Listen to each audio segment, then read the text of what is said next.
നമസ്കാരം. Raf talks ഫുട്ബോളിലേക്ക് ഏവർക്കും സ്വാഗതം. കഴിഞ്ഞ സമ്മർ ട്രാൻസ്ഫർ ജാലകത്തിലായിരുന്ന സൂപ്പർ താരം ലയണൽ മെസ്സി അമേരിക്കൻ ക്ലബ്ബായ ഇന്റർ മയാമിയിൽ എത്തിയത്. കഴിഞ്ഞ സീസണിൽ മികച്ച പ്രകടനം മയാമിക്ക് വേണ്ടി പുറത്തെടുക്കാൻ മെസ്സിക്ക് കഴിഞ്ഞിട്ടുണ്ട്. മാത്രമല്ല, ലയണൽ മെസ്സി തന്റെ മക്കളെയും ഈ ക്ലബിന്റെ ഭാഗമാക്കിയിരുന്നു. മൂത്ത മകനായ തിയാഗോ മെസ്സി, രണ്ടാമത്തെ മകനായ മാറ്റിയോ മെസ്സി എന്നിവരെ ക്ലബിന്റെ അക്കാദമിയിൽ ചേർക്കുകയാണ് ലയണൽ മെസ്സി ചെയ്തിരുന്നത്.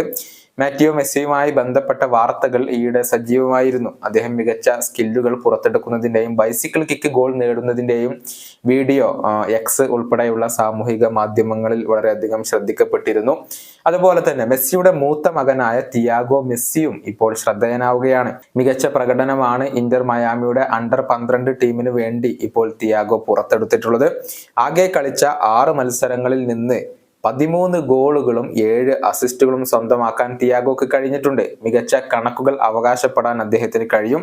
മാത്രമല്ല, താരത്തിന്റെ ഡ്രിബ്ലിംഗ് മികവ് തെളിയിക്കുന്ന വീഡിയോ കോമ്പിനേഷനുകളും അതുപോലെ തന്നെ മികച്ച രൂപത്തിലുള്ള മുന്നേറ്റങ്ങളും ഒക്കെ ഇപ്പോൾ ട്വിറ്റർ ഉൾപ്പെടെയുള്ള സോഷ്യൽ മീഡിയയിൽ വൈറലാകുന്നുണ്ട്. മെസ്സിയുടെ ഇതിന് സമാനമായ നീക്കങ്ങളാണ് നമുക്ക് തിയാഗോ മെസ്സിയിൽ നിന്നും കാണാൻ കഴിയുക.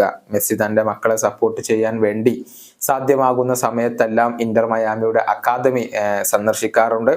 നിലവിൽ 11 വയസ്സുള്ള തിയാഗോ മെസ്സിക്ക് അധികകാലം അണ്ടർ 12 ടീമിന്റെ ഭാഗമാവാൻ കഴിയില്ല. ഈ വർഷം നവംബർ മാസത്തോടു കൂടി അദ്ദേഹം അണ്ടർ 12 ടീമിൽ നിന്നും മാറി നിൽക്കേണ്ടി വരും എന്നുള്ളതാണ്. ഏതായാലും ലയണൽ മെസ്സിയെ ഓർമ്മിപ്പിക്കുന്ന രൂപത്തിലുള്ള താരത്തിന്റെ ഈ ഒരു പ്രകടനങ്ങളും അതുപോലെ തന്നെ നീക്കങ്ങളുമെല്ലാം ആരാധകർക്ക് ചെറുതല്ലാത്ത സന്തോഷം നൽകുന്നുണ്ട്. ഈ വീഡിയോയുടെ അവസാനിപ്പിക്കുന്നു. കൊണ്ടും കാണാം.